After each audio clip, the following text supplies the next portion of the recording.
Right now, beneath the canopy of Ecuador's Amazon rainforest, LiDAR scans have revealed more than 6,000 structures, plazas, roads, drainage canals, belonging to a civilization that thrived 2,500 years ago. Nobody knew it was there. And this is only one of them. Across every continent, buried under jungle, submerged beneath oceans, hidden inside mountains, entire civilizations existed and vanished without leaving a single line in any history book. Here are 10 of them. All right, let's go. Number 10. Poverty Point. In 1953, aerial photographs taken by the United States Army Corps of Engineers revealed something in the floodplain of northeastern Louisiana that no one had noticed from the ground. 6 concentric semi-elliptical ridges, each separated by shallow depressions, radiating outward from a central plaza. The formation was enormous, 3/4 of a mile across. It had been there for 3,700 years. The Poverty Point earthworks, constructed between 1700 and 1100 BCE, represent one of the largest construction projects in prehistoric North America. The complex comprises 5 mounds, 6 concentric ridges, and a central plaza, covering roughly 345 acres. The largest structure, Mound A, rises 72 feet above the surrounding floodplain and contains approximately 238,000 cubic meters of fill. To put this in context, the builders moved the equivalent of 140,000 dump truck loads of earth, without horses, without wheels, without metal tools. But here's where the standard explanation falls apart. The people who built Poverty Point were not farmers. They were hunter-fisher-gatherers.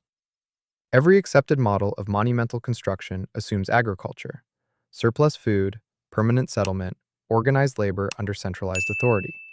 Poverty Point had none of these. A 2013 study led by archaeologist Tristram Kidder at Washington University in St. Louis used luminescence dating and microstratigraphic analysis to determine that Mound A was constructed in fewer than 90 days. Not over centuries, not over generations, in a single concentrated burst of coordinated labor. Research published in October 2025 by T.R. Kidder and colleagues further challenged assumptions. The site was not a permanent settlement run by chiefs commanding laborers.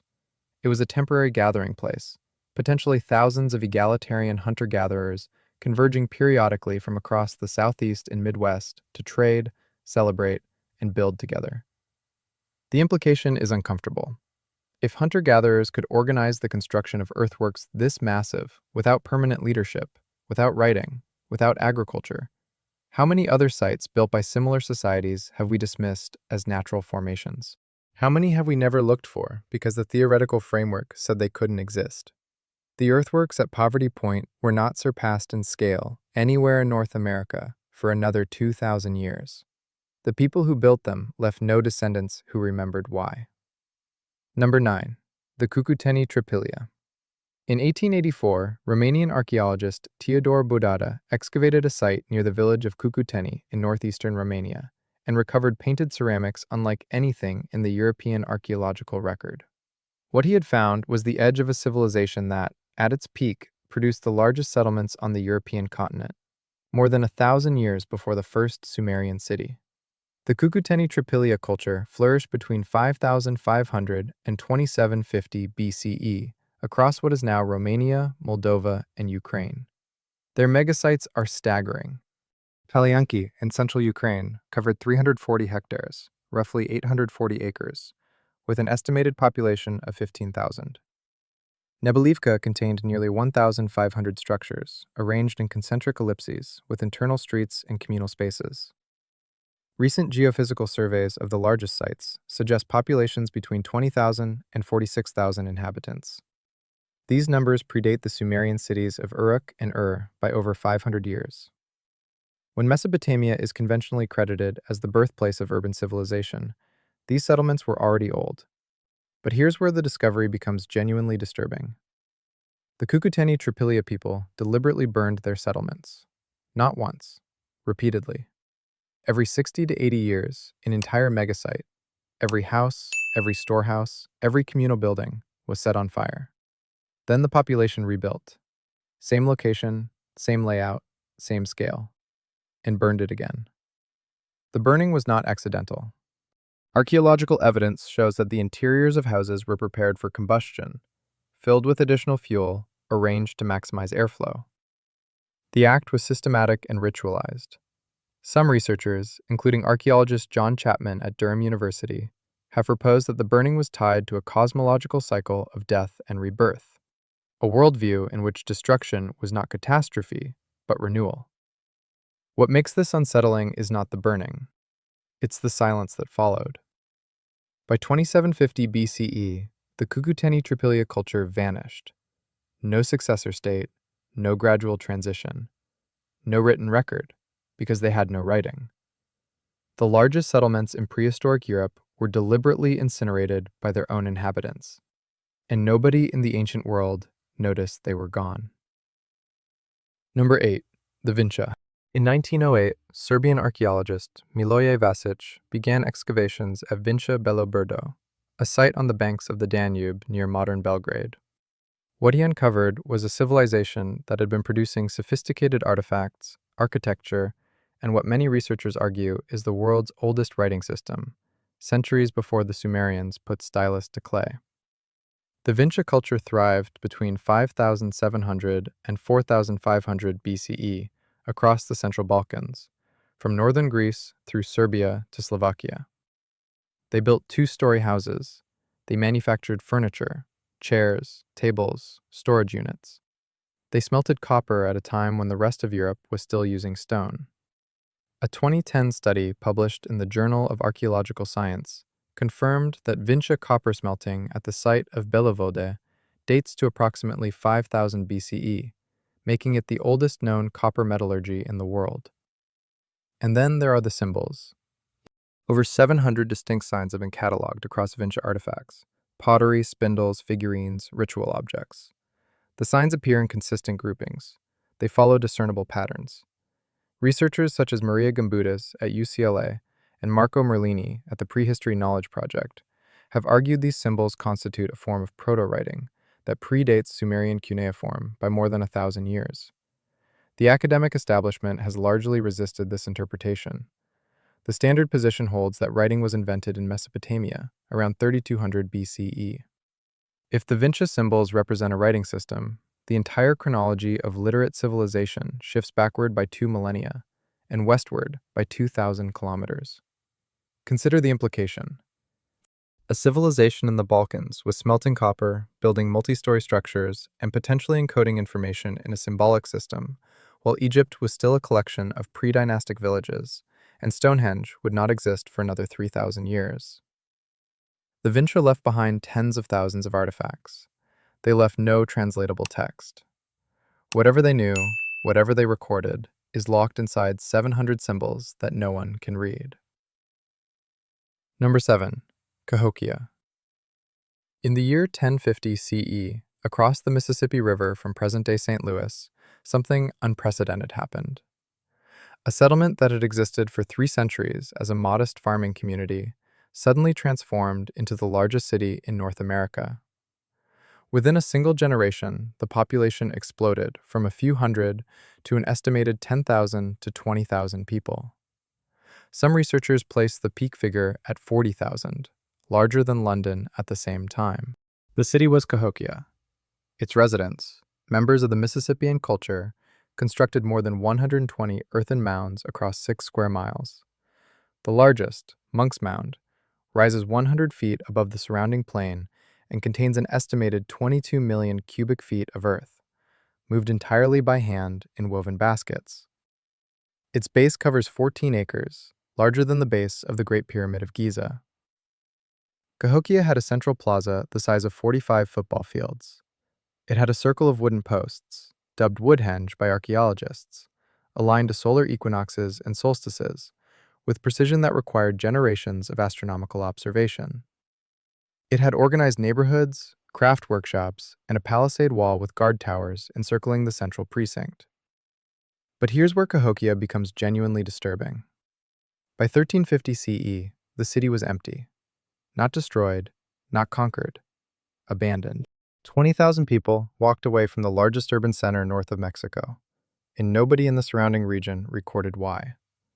The leading theories are sobering. A persistent drought between 1100 and 1245 CE may have collapsed upland agriculture. A 2015 study led by archaeologist Samuel Munoz at the University of Wisconsin-Madison analyzed sediment cores from nearby Horseshoe Lake and found evidence of catastrophic flooding around 1200 CE. But a subsequent study, led by Caitlin Rankin, challenged the deforestation erosion hypothesis entirely, finding that surrounding soils remained stable until the 1800s, 6 centuries after the Exodus. The truly disturbing aspect isn't that Cahokia collapsed. It's that America's largest prehistoric city existed 12 miles from modern-day St. Louis, and mainstream American history barely mentions it. When European colonizers arrived 2 centuries later, the mounds were mistaken for natural hills. The civilization that built them had been so thoroughly erased that its own continent forgot it existed. Number 6. Doggerland. In the early 1900s, fishing trawlers working the shallow waters between England and Denmark began pulling strange objects from the North Sea floor. Animal tusks, Mesolithic flint tools, fragments of human bone. The fishermen were dredging artifacts from a country that no longer existed. Doggerland was a vast, forested lowland that connected Britain to mainland Europe during the last ice age. At its maximum extent, it covered an area larger than modern Britain, approximately 260,000 square kilometers of river valleys, marshes, lakes, and coastline. It was not a barren tundra. Paleoecological research, led by Vince Gaffney at the University of Bradford, using seismic survey data from the petroleum industry, has reconstructed a landscape of rolling hills, oak and hazel woodlands, and freshwater lakes teeming with fish. People lived there, thousands of them, for millennia. Analysis of sedimentary ancient DNA, published in 2026 by a team from the University of Birmingham, revealed that temperate woodland species, oak, elm, hazel, were present in southern Doggerland more than 16,000 years ago, several thousand years earlier than pollen records from mainland Britain indicated. The environment was not marginal. It was prime habitat. Between roughly 8,000 and 6,000 BCE, rising sea levels at the end of the last ice age progressively submerged Doggerland. The process was not gradual. Around 6,200 BCE, the Storegga Slide, a massive submarine landslide off the coast of Norway, generated a tsunami estimated at 25 meters in height that devastated the remaining coastline. The last habitable remnant, Dogger Island, disappeared beneath the waves around 5,000 BCE. What makes Doggerland particularly haunting is the permanence of its erasure. Every settlement, every burial site, every tool cache, every trace of social organization now sits under 20 to 40 meters of seawater and centuries of marine sediment. The people of Doggerland left genetic descendants across northern Europe. They left no monuments. They left no writing. The only evidence of their existence is what North Sea fishermen accidentally drag from the mud. And Doggerland is not unique. During the last glacial maximum, sea levels were 120 meters lower than today. Coastlines worldwide extended tens to hundreds of kilometers beyond their present positions. Every coastal civilization that existed before 8000 BCE is now underwater. The question isn't whether other Doggerlands existed, it's how many. Number 5. Nan Madol.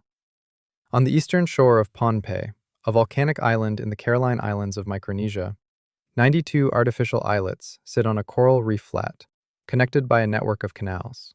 The islets are constructed from prismatic basalt columns, hexagonal and pentagonal logs of volcanic rock, stacked in alternating courses like a colossal log cabin. Some of these basalt columns weigh 50 tons. The total weight of stone used in the construction is estimated at 750,000 metric tons. The city is Nan Madol. It was the ceremonial and political capital of the Saudeleur dynasty, which ruled Pohnpei from approximately 1100 CE until its overthrow around 1628. The construction period spanned roughly 4 centuries, during which a population of fewer than 30,000 people quarried, transported, and placed an average of 1,850 tons of basalt per year. No one knows how. The basalt was quarried from volcanic formations on the main island of Pohnpei, several kilometers from the construction site. There is no evidence the settlers possessed pulleys, levers, draft animals, or wheeled vehicles. The columns had to be transported across land, then across open water to the reef flat.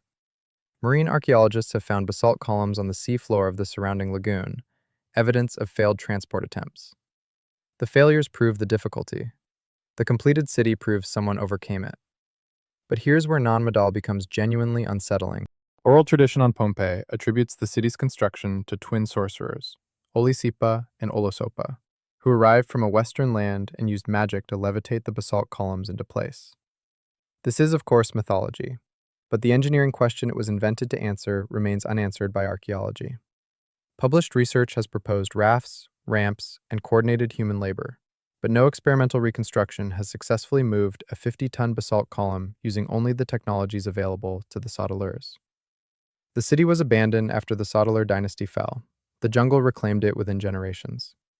When European explorers first documented Nan Madol in the 1820s, the local population could not explain who had built it or how. The Sauteleurs' engineering knowledge, whatever it was, died with them. 750,000 tons of precisely placed basalt remain on a coral reef in the middle of the Pacific Ocean, and the method used to put them there is a closed file. Number 4. Çatalhöyük. In 1958, British archaeologist James Mellart surveyed a large mound on the Konya Plain in central Turkey and recognized it as an archaeological site of extraordinary potential. He began excavations in 1961. What he uncovered was a city that had been continuously occupied for nearly 2,000 years, from approximately 7,500 to 5,700 BCE, making it one of the oldest known urban settlements on Earth. Çatalhöyük housed up to 10,000 people at its peak. The residents lived in mud brick houses built directly against each other, with no streets between them. Entry was through holes in the roof. The dead were buried beneath the floors of living spaces. Wall paintings depicted hunting scenes, geometric patterns, and what appear to be erupting volcanoes, possibly the earliest landscape paintings in human history. The archaeological record at Çatalhöyük is dense, detailed, and deeply studied. Since 1993, Ian Hodder at Stanford University has led continuous excavations at the site. The findings are consistent and remarkable. There were no temples, no palaces, no granaries controlled by elites. No evidence of centralized authority of any kind. Bone isotope analysis published in Proceedings of the National Academy of Sciences showed that men and women at Çatalhöyük consumed identical diets and performed equivalent physical labor. No individual had better nutrition. No dwelling was significantly larger than any other. Obsidian, a prized volcanic glass sourced from deposits over 200 kilometers away, was distributed equally across households. Tools were found in comparable quantities and qualities in every dwelling excavated. For roughly 1,000 years, a city of 10,000 people operated without rulers, without hierarchy, and without organized warfare. The truly disturbing aspect isn't the egalitarianism, it's the disappearance. By 5,700 BCE, Çatalhöyük was abandoned. The population dispersed. No successor settlement adopted its social model. The experiment, if that's what it was, in large-scale human cooperation without coercion, ended, and nothing like it appeared again for thousands of years. Consider the implication. If a population of 10,000 sustained an egalitarian society for a millennium, without collapse from internal conflict, the conventional assumption that hierarchy is the inevitable product of urbanization requires revision. Çatalhöyük proves it was possible. The fact that it was never replicated suggests something else ended it, something the archaeological record has not yet explained. Number 3. The Long Yu Caves. In June 1992, a farmer named Wu Anai in Xi'an Beicun village, Zhejiang Province, China, decided to pump water from one of the ponds that dotted the local hillside. Local legend held that the ponds were bottomless. Wu Anai wanted to find out. After 17 days of continuous pumping, the water level dropped enough to reveal the top of a carved stone pillar, then another, then the ceiling of an enormous underground chamber. What Wu and I had accidentally discovered was the entrance to one of 24 hand-carved sandstone caverns buried inside Fenghuang Hill. The Long Yu Caves, as they came to be called, are among the most perplexing archaeological sites on Earth. Each cavern descends approximately 30 meters underground. The average floor area exceeds 1,000 square meters. The total excavated volume is estimated at 30,000 square meters. The caves contain stone rooms, bridges, gutters, pools, and pillars, evenly distributed to support the ceilings. Every surface, walls, ceilings, pillars, is covered with uniform parallel chisel marks, applied at a consistent 60-degree angle across the entire complex. The engineering required to create them is considerable. An estimated 1 million cubic meters of rock was removed. At a conservative estimate, a workforce of 1,000 people working day and night would have required 6 years to complete the excavation. But here's where the Longyou caves become genuinely disturbing. There is no historical record of their construction. None. In a country with one of the oldest continuous written traditions on Earth, a civilization that documented construction projects, tax records, military campaigns, and bureaucratic appointments for over 3,000 years, not a single text mentions the Longyou caves. No records of who commissioned them, no records of who carved them, no records of what they were for. And there's no physical evidence either. 1 million cubic meters of excavated sandstone, enough to fill 400 Olympic swimming pools, has never been found. Not in the surrounding landscape, not downstream in river sediment, not repurposed in nearby construction. The rock was removed and it vanished.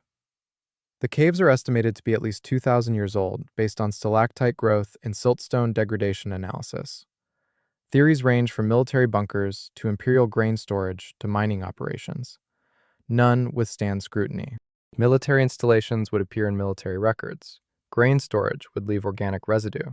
Mining would leave tailings. Whatever the Longyou caves were built for, it was important enough to mobilize thousands of workers for years, precise enough to require uniform chisel marks across 30,000 square meters of stone, and secret enough that no record of the project survived in a civilization that recorded virtually everything else. Someone went to extraordinary lengths to ensure this place would be forgotten. They nearly succeeded. Number 2. The Amazon cities. For centuries, the Amazon rainforest was assumed to be a pristine wilderness, an environment too hostile for complex civilization.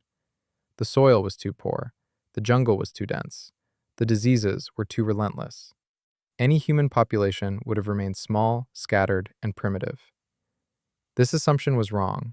In January 2024, a team led by archaeologist Stéphane Rostand at the French National Center for Scientific Research published findings in the journal Science that rewrote the prehistory of South America. Using airborne LiDAR, laser pulses fired from aircraft that penetrate forest canopy to map the ground surface, Rostand's team surveyed 300 square kilometers of the Upano Valley in eastern Ecuador. Beneath the jungle, they found a network of interconnected cities that had been invisible for 2,500 years. The LiDAR revealed more than 6,000 rectangular earthen platforms, organized into 5 large settlements and 10 smaller ones. The settlements were connected by an extensive grid of straight roadways and footpaths. Hillside terraces indicated organized agriculture. Canals and causeways demonstrated water management.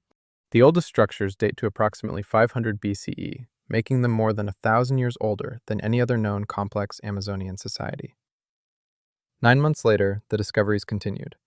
In October 2024, a consortium of researchers from Tulane University, Northern Arizona University, and Mexico's Instituto Nacional de Antropología e Historia re-examined a 2013 LiDAR survey originally conducted to monitor deforestation in Campeche, southern Mexico.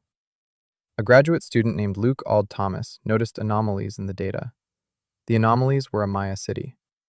The city, named Valeriana, contained 6,479 structures across 122 square kilometers, temple pyramids, ball courts, plazas connected by broad causeways. At its peak between 740 and 850 CE, the city housed an estimated 30,000 to 50,000 people. It was located next to a modern highway. The jungle had simply grown over it. The truly disturbing aspect isn't what LiDAR found. It's what LiDAR implies about what hasn't been found yet. Less than 5% of the Amazon basin has been surveyed with LiDAR. The technology has existed for less than 2 decades. Every survey conducted so far has revealed previously unknown structures. The statistical extrapolation is staggering. Researchers at Tulane now estimate that much of the seemingly empty, jungle-clad space between known Maya sites was once heavily populated. The Amazon was not a wilderness. It was a landscape engineered by civilizations that mainstream archaeology spent 2 centuries insisting couldn't exist. Whatever these civilizations built, whatever they knew, whatever social structures allowed tens of thousands of people to organize agricultural systems in tropical rainforest, All of it was erased by 5 centuries of jungle regrowth. And the technology that revealed them is barely a generation old. The question isn't whether more hidden cities exist beneath the canopy. The question is, how many we're standing on right now? Number 1. Göbekli Tepe. In 1994, a Kurdish shepherd named Savak Yildiz, tending his flock on a dusty hilltop in southeastern Turkey, noticed something strange protruding from the soil. It was the top of a carved limestone pillar. He reported it to the local museum. The museum contacted the German Archaeological Institute. Archaeologist Klaus Schmidt arrived at the site later that year, surveyed the hilltop, and understood immediately what he was looking at. He was looking at the oldest known monumental structure on Earth. Göbekli Tepe, located near the city of Şanlıurfa in Turkey's southeastern Anatolia region, was constructed around 9600 BCE. That date is not a misprint. The site predates Stonehenge by 6,000 years. It predates the Egyptian pyramids by 7,000 years. It predates the invention of agriculture, the invention of pottery, the invention of the wheel, and the invention of writing. By the conventional timeline of human civilization, Göbekli Tepe should not exist. The site comprises multiple circular enclosures, each containing T-shaped limestone pillars up to 5.5 meters tall and weighing up to 10 tons. The pillars are carved with elaborate reliefs: foxes, boars, lions, vultures, scorpions, snakes, rendered with anatomical precision and artistic sophistication. Some pillars feature anthropomorphic elements, arms and hands carved along the edges, suggesting the pillars represent stylized human figures. The construction required quarrying multi-ton limestone blocks from bedrock 100 meters from the hilltop, shaping them with flint tools, transporting them uphill, and erecting them in precisely arranged circles. This required coordinated labor, potentially hundreds of workers, sustained over extended periods. But here's where the standard explanation falls apart. The builders were hunter-gatherers. According to every accepted archaeological model, hunter-gatherers lack the social organization, surplus food supply, and centralized leadership required for monumental construction. Agriculture is supposed to come first, providing the food surplus that frees laborers from subsistence, then permanent settlements, then social hierarchy, then, and only then, monumental architecture. Göbekli Tepe inverts the entire sequence. The monument came first. Schmidt proposed that the act of building Göbekli Tepe, the need to feed and organize hundreds of laborers at a single location, may have driven the invention of agriculture rather than resulted from it. If this is correct, civilization did not produce monumental architecture. Monumental architecture produced civilization. And here's where the discovery deepens. Only approximately 10% of Göbekli Tepe has been excavated. Geophysical surveys, ground-penetrating radar, and magnetometry indicate at least 15 additional enclosures still buried beneath the hilltop. Some of these unexcavated structures may be significantly older than those already exposed. In 2025, excavators recovered a 12,000-year-old human statue embedded within a wall between enclosures B and D, a figure with defined head and torso features, entombed inside the architecture itself. The most unsettling aspect of Göbekli Tepe is not its age, it's what happened to it. Around 8000 BCE, the entire complex was deliberately buried. Not destroyed, not abandoned, buried. The enclosures were systematically filled with soil, animal bones, flint tools, and stone fragments until the hilltop became an unremarkable mound. Whoever built Göbekli Tepe spent centuries constructing it, then intentionally hid it from the world. For 10,000 years, it worked. Consider the full implication. If hunter-gatherers in 9600 BCE possessed the organizational capacity to quarry, transport, and erect multi-ton carved pillars, and if they then possessed the foresight or motivation to bury the entire complex so thoroughly it remained hidden for 10 millennia, what else did they build?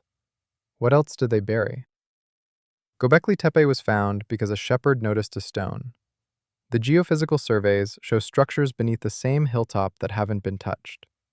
Across Turkey, across the Fertile Crescent, across every landscape occupied by late Pleistocene hunter-gatherers, the ground has not been surveyed. Göbekli Tepe is not the answer. It's the question. If this is what 10% of one hilltop contains, What lies beneath the other 90%? And beneath every other hilltop that no one has thought to scan? Whatever built Göbekli Tepe, whatever compelled its burial, whatever knowledge its builders carried, the archaeological record is clear on one point. We found it by accident, and we've barely begun to look. If you want to see more videos like this, click the video on screen now and make sure to subscribe.